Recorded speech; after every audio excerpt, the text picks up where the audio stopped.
Nobody there. Nobody there. Nobody there. Okay, we got something there. What is that? What is that? That we would hear female voices up in this area. When you mentioned the female presence. Hi everyone, my name is Victoria Main. I'm here again for another episode of Twin Ports Paranormal. I'm here with the guys, Rick, Steve, and Harley, and today's episode is going to be a little bit different.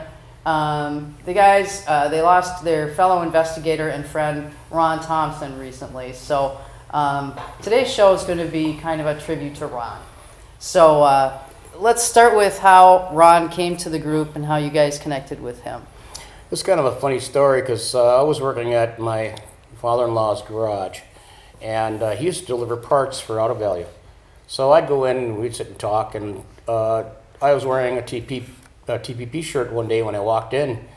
He's looking at that, and he asked what that stood for, and I turned around and I showed him the back of my shirt. It was Twin Ports Paranormal. So he says, "Oh boy," he says, he's talking about his daughter was into this, and he was, really interested in what was going on. So he said, I'd kind of like you guys to come out and check out my house. So we went and found some interesting things that were going on in his home. And next thing we know, we had him full on as a member, and he would make every pre-investigation if he could. He was right on the money. Ron was a natural, though. Ron was, that's what made me decide to have him come into the group is the way he investigated that night with us, and like I said, he's just a natural in it. I mean, the guy's a funny guy. He does, crazy things with all of us and all this kind of stuff. But when it comes to investigating, he'd get really serious, and he was A1 in that field. So we have a clip here, our first clip, where Ron has a little bit of difficulty navigating the environment that you're in, shall we say. So we'll start with that clip. Well, why don't we lead up a little bit with it? Yeah, tell us where this we clip were is. at the Masonic Lodge in Hibbing. Okay. And it was Harley, my sister Karen, and Ron were upstairs. And mind you, this room that you're going to see has a step that's about a foot drop. It's 2 foot. Or is it 2 foot? Foot it was drop. a No big step. drop. Yep, no step. Okay. And Ron didn't know that, But watch the clip Okay. and we just purchased the camera at the time too. Just Brand to new let you know. camera. Brand Brand new camera. new camera. Okay. Let's let her roll.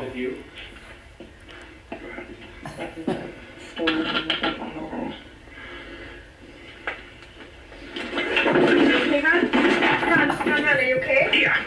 Ron, are you sure? Yeah. Oh, okay. Get my balance. Oh, yeah, it has a steep. Are you sure, Ron? Yeah. The second question, Ron. Tell me that step. I didn't see that. Now the second question, Ron. Is the camera okay? Yeah.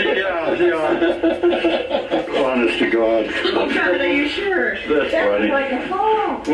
Yeah, no, don't in here. I'm gonna show you something.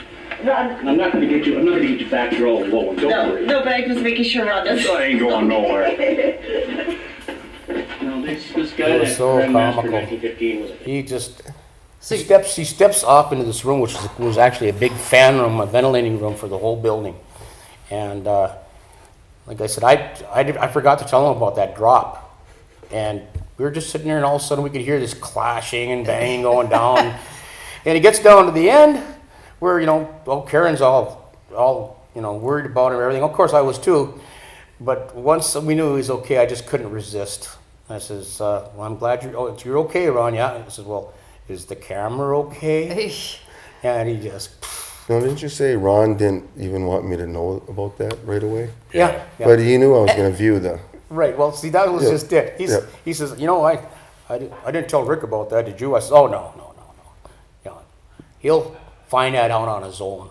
Oh, that's right. He says he's gonna review the tape. So Rick got a little warning ahead of time. Yeah. Oh, Lord. Well, we played against each other. He would he would talk to me and tell me, hey, I want to do this. I want to pull something off on Rick, or I want to do something. And I was always a double agent. Just about a week beforehand, I get a hold of Rick. I says, hey, dude, he's got something up his sleeve. I'm just going to let you know about it now. And he comes back with, well, you'll see it in one of our future films here, our little deal where when he had fell down in that drop, he decided that what he was going to do is he was going to put shrink wrap on. I helped him put shrink wrap on. Well, I told Rick what was going on. So Rick comes out. And he I turns get around. that. That was good. Yeah, well, the thing is about Ron, though, is like I said, he didn't want me to know at first and all that kind of stuff. But then, of course, I wouldn't have mind. My main concern is his health and how he is and that. But I'm sort of glad I got Harley there to be the guy to fill me in sometimes, because Ron's good at getting us. Oh, and we've been doing this for years, going back and forth to each other. But you'll see this in this other clip. We actually, the week before was the lodge, and the following week we did a second investigation at the Raspberry. And so the owner of the Raspberry at the time did a little filming herself, to catch something, but it was funny. It was great. Yeah. All right, well, let's see how the team responded to Ron's tumble in the following week's investigation.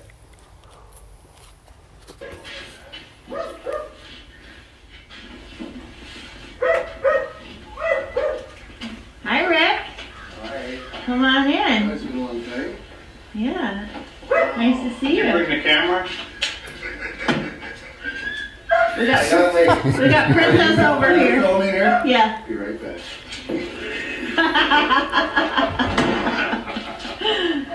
I knew it. I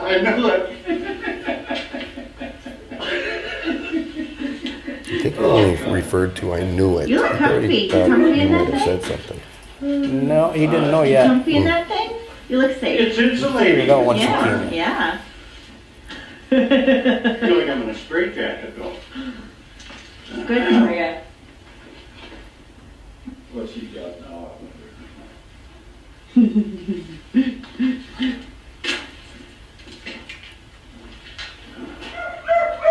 What do we got? What do we got? Well, see what he did there. What was they do?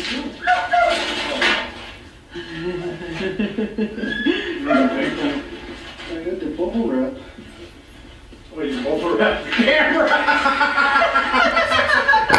Now you're really Just laugh. funny. Hang on there, you get a picture of it. Oh, God, I love it. It was around then he realized that there That was you were a traitor. double There was a agent? traitor in the Yeah. group. Yeah. Well, he was clearly a trickster. Oh, yeah. Oh, he was a lot of fun. And yeah. so I know there were other times when Ron, played jokes on you guys and did stuff. So Ron was also, he'd always get his feet wet for us too, I'll let Steve fill in on this one. Well, we were going to do a follow-up investigation at the Raspberry, and I was just leaving my house when Harley called me. And he says, "Hey, you still at home?" I said, "I'm leaving." "Well, can you grab some waders?" So I said, "Well, since when do we use waders to ghost hunt?" He says, "Since the place is underwater." So I grabbed my waders and I got to the Raspberry. Ron comes out. Ron is soaking wet. He had tried to venture down into the basement where there was 5 feet 4 inches of water with garbage bags around his legs. And he sprung a leak and was soaked. And when I got there, I changed into my waders, and Ron and I will forever be known as the Tidy Whitey brothers, because they swear we were both wearing tidy whities and we both stripped down just to battle the basement. But that was the kind of guy Ron was, is he would have taken on anything just to get down there and check it out. And he didn't really care what the consequence was. He wanted to get knee deep in water just to figure out what was going on. Yeah. But- Well, obviously dedicated to the cause. Oh, absolutely. Very much. He was very dedicated, and but he also had sort of an issue that reoccurring everywhere we went, and his stomach would growl. I mean, we even went to an investigation, and the client made him a meatloaf sandwich just so he could quiet down his stomach. But I would review some recordings from investigations, and I'd hear this growl. First time I heard it, it was like, oh my God, we got something. Did you think it was like a demon? Oh yeah, I thought this is a good catch. This thing's That's pretty funny. evil. And then later listening on, someone says, Ron, your stomach is growling, and Ron goes, yeah, that was my stomach. But Ron was the one. I'd let him carry the camera and do a lot of the filming, and I had to actually put an end to that because all I would hear is this growling noise, and I made it a point for Ron to always make the comment, that's my stomach, that's my stomach, So you'd hear a lot of that in our recordings when we were listening. That's my stomach. And he'd always joke that he guesses he shouldn't have had that gas station burrito before he got there. Yeah. Yeah. Was Ron with you guys when you were up at the airport hangar thing? Yes. Yeah, he was the one that found that. That's why we investigation. named him the Seeker. Yeah, we he'd nicknamed find him the us some Seeker. places. He'd find some great places to go. Mm-hmm. So we nicknamed him right away, The Seeker. the Seeker. So how did he find out about the airport, and how did he get you guys into that? Well, you can explain that, didn't he, in his He had travels? friends, he had friends up there. A good friend of his is a Corvair enthusiast too, and that's Pete. And they were at the hangar, and they're rebuilding a PBY. It's a watercraft airplane. And he said, Pete mentioned to Ron that some stuff's been going on, wrenches missing or whatever. And these are not little wrenches; they're aircraft wrenches. And picture disappeared off the wall, and they found it underneath a bunch of parts about 2 months later. So yeah, we got to go and check that out. So we did, and like I said, it seems like whenever, like the cemetery on the old cemetery road, he found that one, and that place was interesting. the Raspberry too. The Raspberry too. He stopped and talked to Jasmine at the Raspberry, because he'd been in there years and years ago where he'd come in to fix the furnace. He used to be a furnace man. So yeah, he's found a lot of stuff along the way. He told me the furnace story, that he used to come and sit with the owners before the recent owners, or the owners many years ago, like back in the 70s or something. Right. And he would do stuff to the furnace. He would repair the furnace, and then they'd turn the furnace on, and he'd have to wait for a while to make sure that it worked. So while he was sitting there, he would end up sitting with the owners, and he told me that they would tell him stories about how they would try to pull the light switch. It was a string pull, like those old lights, and they would try to pull it, and then the string would go horizontal. So Ron knew from a long time ago that there was stuff going on in that house. Oh yeah, they'd see people or a person standing in the third story window when they drove by, and wouldn't anybody, not a resident in the house. But yeah, there's all kinds of things that he dealt with along the way. And that's why you nicknamed him the Seeker. Yeah. Because he brought you a lot of. What other cases did he bring you guys? Well, we had one. Let's see. We had more we were going to do. We had that little girl that was being tormented. And trying to think whatever. What was the little girl? There's a little girl that had was being scared at night by an individual that would walk into her room, and she would run to her mom's room and say that there's a man in her room and everything else. You go check it out, and she turn around and then give her mom the guy's name and what he did for a living, and we checked into it, and sure as heck, this individual was known for being around there, and he was a firefighter. We're not going to go into any more of the name business or anything like that, but yeah, And how did Ron come to know about that? Ron is like an alley cat. This is what Ron tells me yeah. every other day when I was on the phone. I talk to him every day, and he says, this happens, why everything comes our way. He says, I said, why is that? He says, because I'm like an alley cat. I know where to look for all the good stuff. And he says, it's And he because I makes get his around. rounds. He makes his rounds. He makes his rounds. Well, you know, and him knowing a lot of people through his work and the 2 jobs that he's had and stuff like that. Ron was a very likable guy. You know, so I mean, if anybody would open up and talk, it would be to Ron.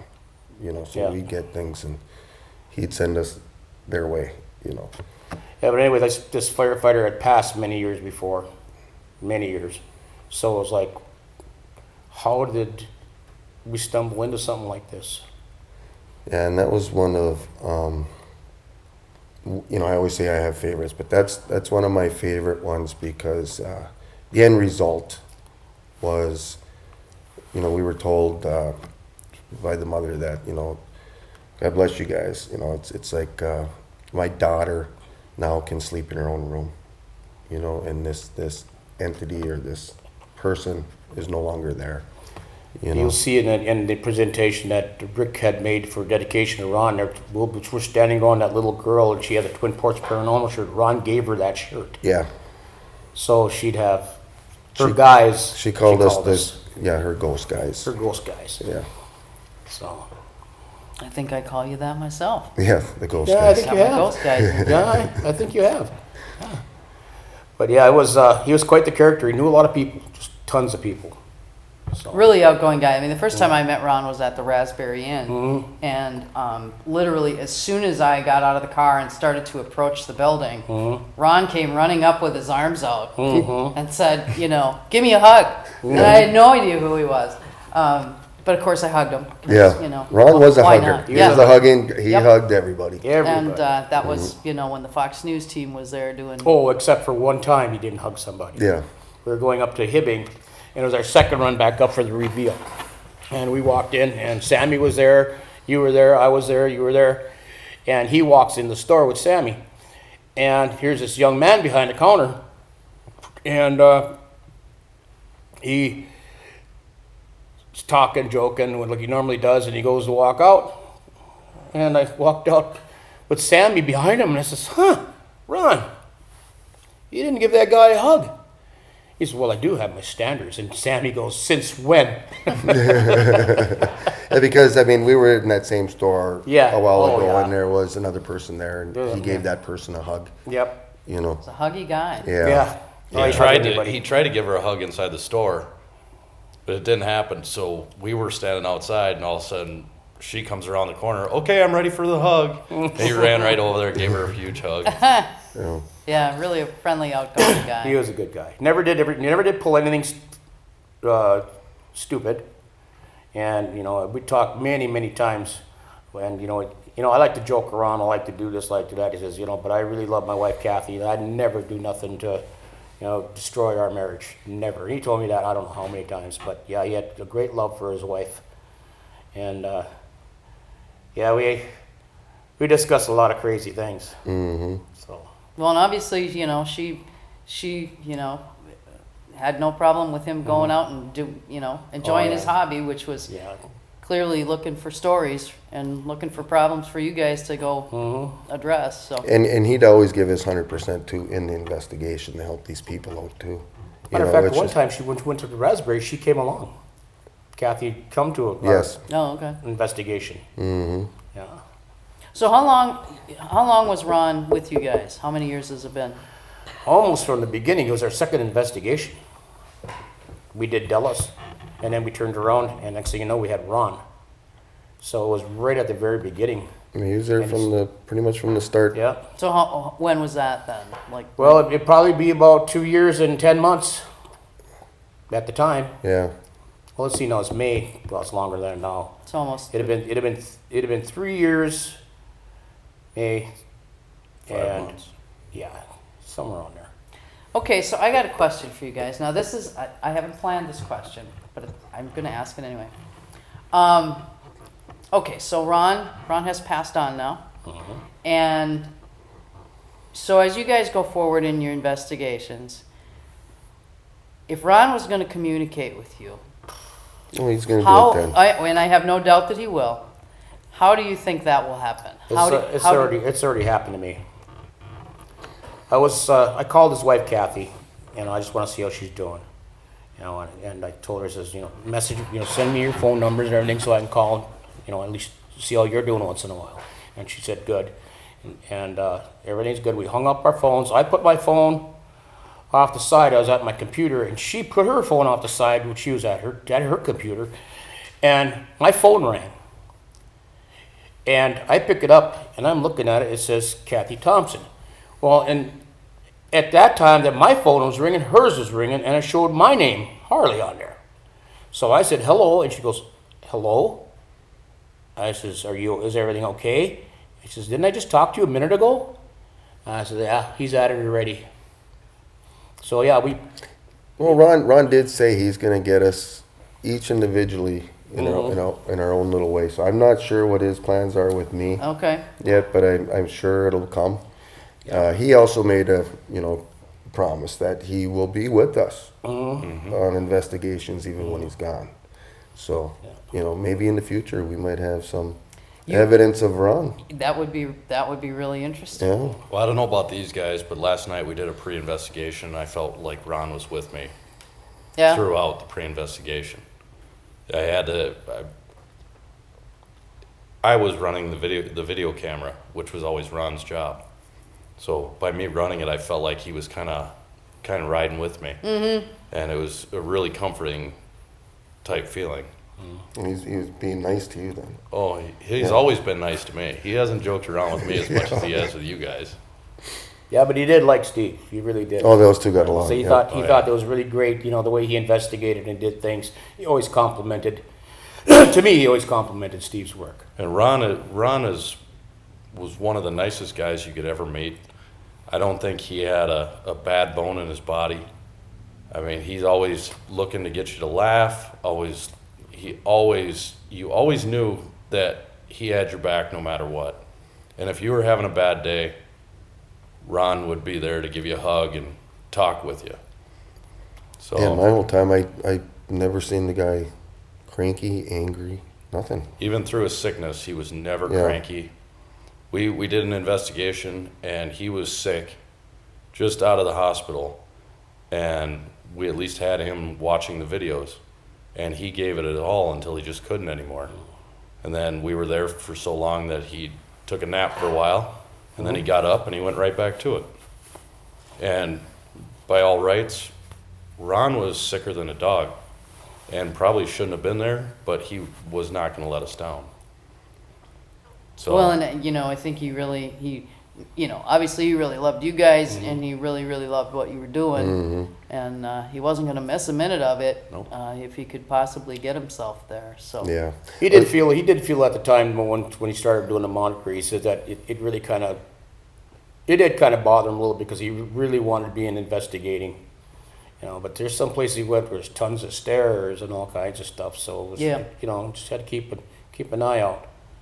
So Yeah, and this group that we have too, we consider ourselves family. I mean, these are my brothers, and we have the girls that are sisters, and Ron was, one of them. And I also have two other members in our group that came from being a client, and that's Marty and Terry.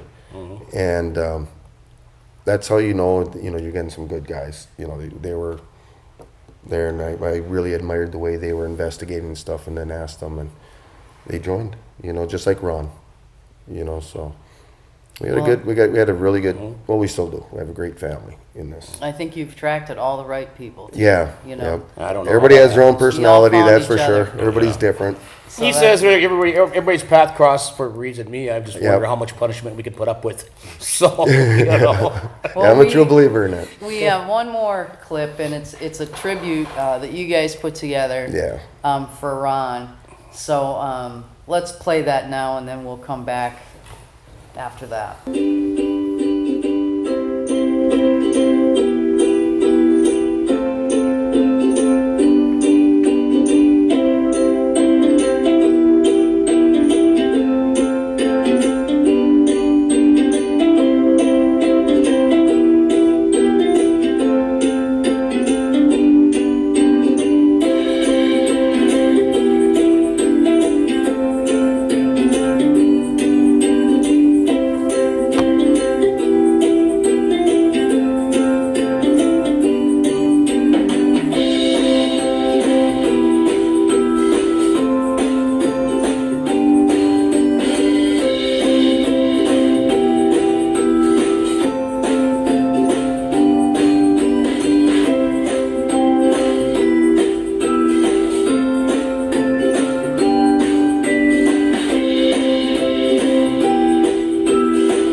You did a nice job on that. Thank you.